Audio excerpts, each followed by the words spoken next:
What's going on YouTube? This is Acidoot. So this is episode 6 of the Tomb Raider playthrough. So in this particular episode, I'm not sure if we get too much further in this one, but I would have to say that there's at least some degree of progress within it. I'm just trying to figure out this stage a little bit more. The thing about this particular episode is just the fact that I did this back in April 2022. So that's the last time I really attempted this particular game as far as that particular kind of goes. But it's kind of the concept of just being able to figure out the what for about this game. I mean, really, it's not so much this particular part that's that difficult. It's just the concept that eventually there's like a jump later on. I'm going to have to watch the playthrough. Once again, it's been since I was more in like my early 30s since I particularly did this. I'm kind of more in my mid 30s now. So it's been, 2.5 years, over 30 months as far as that particular kind of goes, or at least 30 months just being able to say. I'm just going to have to attempt this. There's been several games that have been kind of within that concept that I haven't played within a couple years, just getting back to and some of that type of stuff, just would have to say. So we're going to get towards it and just see if I can actually complete this now, because it did piss me off a little bit back in early 2022, I'd have to say. So it's just the concept of just being able to wonder, would this be able to be something I could get done here? So this is kind of the concept, just relatively about that, but that's what I have to say. I mean, the thing about this game is it's addictive enough. I definitely like the gameplay about this particular game. It's just kind of the concept that it tries to be kind of like Mario type stuff, where it does like the jumps and those sorts of things. I just feel like because this game came out before like the DualShock remote for the PlayStation, where you had like the control sticks and that sort of stuff, it just was not that affable.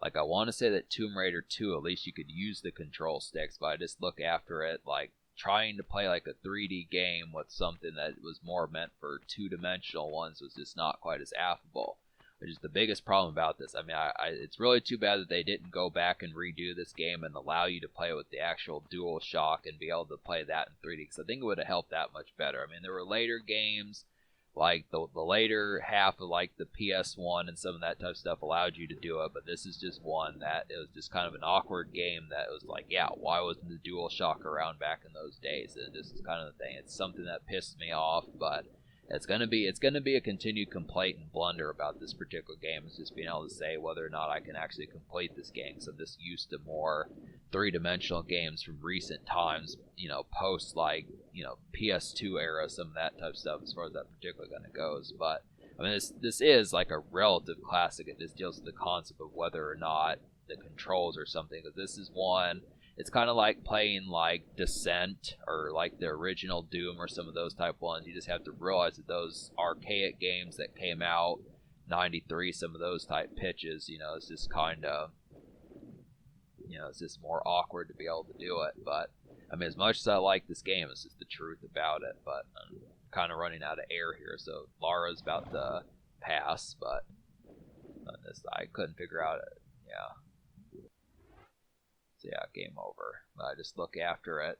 So, this kind of happens to be the thing. But this is an enjoyable game. I do like the concept. It's addictive enough. I mean, I'm thrilled enough. It's one of those games that inspires you to play, kind of similar to Crash Team Racing when I did that a few years ago. But it's just the concept that it just takes some getting used to. It's a trailblazer. It's just kind of the concept about it. And I realize that there's not actually a ton of folks that have really done this game, like I was saying in the previous episode, in terms of folks that can beat a game like Super Mario World and like Donkey Kong Country and some of those type games, more retro type games, Duck Hunt and things like that, some of those type ones, Zelda, some of those type ones, just to be able to switch to this particular one just kind of has the affluence kind of behind it. But it's kind of the thing.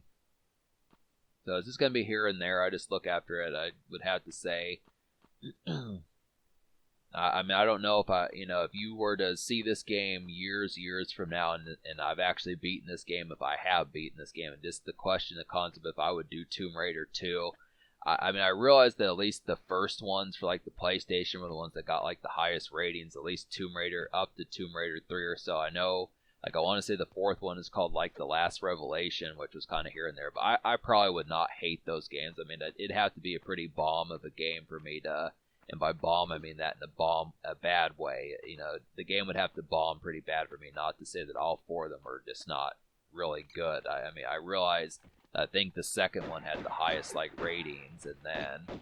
The third one was pretty decent as well, but I think I'd probably wind up liking all four of them. But it's not, just don't hold your breath for even getting to Tomb Raider 2, because it's just not going to commonly happen just like that. That's, I mean, just with the fact that it's taken me 2 years just to get past stage 2 of this damn game is just kind of the thing about it. But it is fun enough. I mean, I like the concept of it. There's not really a lot of characters in this game. It really is just shooting at bats and bears and some of that type of stuff. I do feel like there probably should have been more to it. I mean, I realized that, for the PlayStation doing this, like I said, this was before the DualShock, so most of the stuff that was out was just kind of 2D, it seemed like. But just being able to say I just look after it like, there's a lot of those games, like, you just look after it where it just is mainly just the focus of just the puzzles and some of that, but this would have been pretty decent to have had some characters just, cause, yeah, I mean, there was someone that Lara Croft talked to at the beginning, and I think Lara Croft is actually, like, rich. I want to say that she is pretty accomplished, like, archaeologist or something like that, just being able to say that she actually has plenty of money, so just kind of the concept of just saying that. I think that would have been a pretty decent concept to have more of this. I mean, I realized that the concept of it, the gameplay being about the tombs and the puzzles and that sort of stuff, but this probably could have been a decent adventure, seeing some of the stuff of her just kind of being in, like, the city or something like that, just kind of, maybe even earning the money or just whatever she'd have to do to get to, like, the Egypt or wherever the hell she is that she went to in the particular fold of it.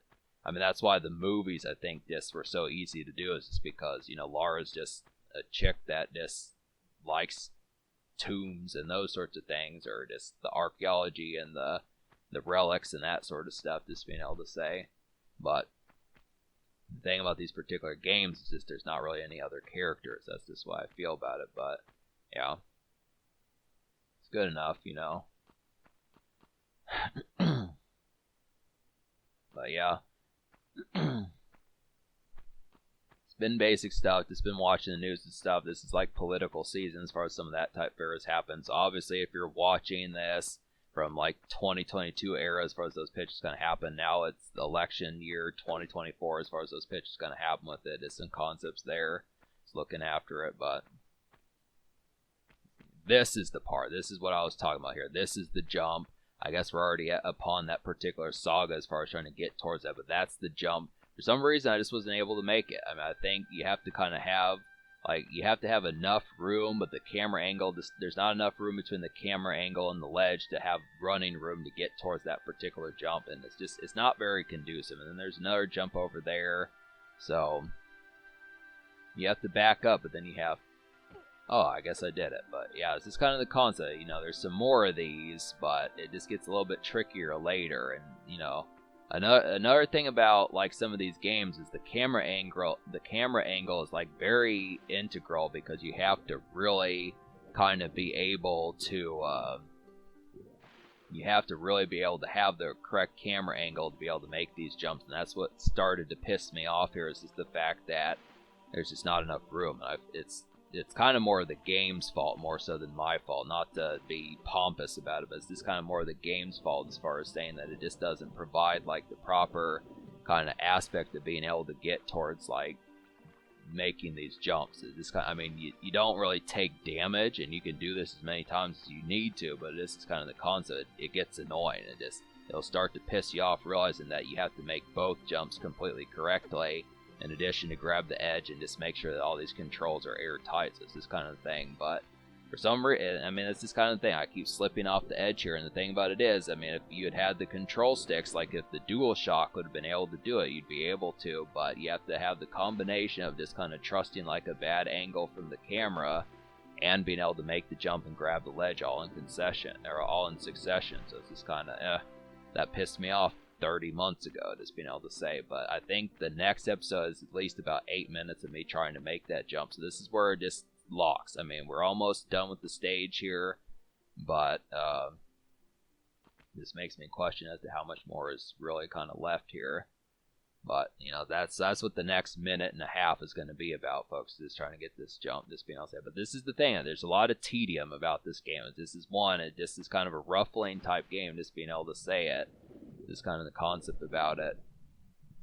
I mean, but I think it's fascinating probably to, like, folks that are just watching this, just being able to say, hey, is he going to make this? I mean, PlayStation games just did that. There's just something, when I think of, like, the Super Nintendo, it didn't have games like this. Minus maybe, like, Prince of Persia that I did, that just was a stupid game and just kept pissing me off. it just didn't have games like this where it's like, damn, you just get stuck on this. You can play it 20, 30, 40 times, but it just eventually it does, even with that tedium, eventually it gets it to the point of annoyingness. It's not so much a boss character that pisses you off or an enemy that you just can't beat. It's just the concept of just not being able to make a jump like that. And this is kind of the thing. So let's look after just being able to say that. But so we'll try to figure out if that's going to happen. But, you know, if I'm not able to, I didn't technically cancel this game, but it's just kind of the concept about it. So we'll just have to see. You'll at least get another episode here, but we'll try it again after that and see what happens. But subscribe for more fun, folks. Thanks for watching. Have a wonderful night.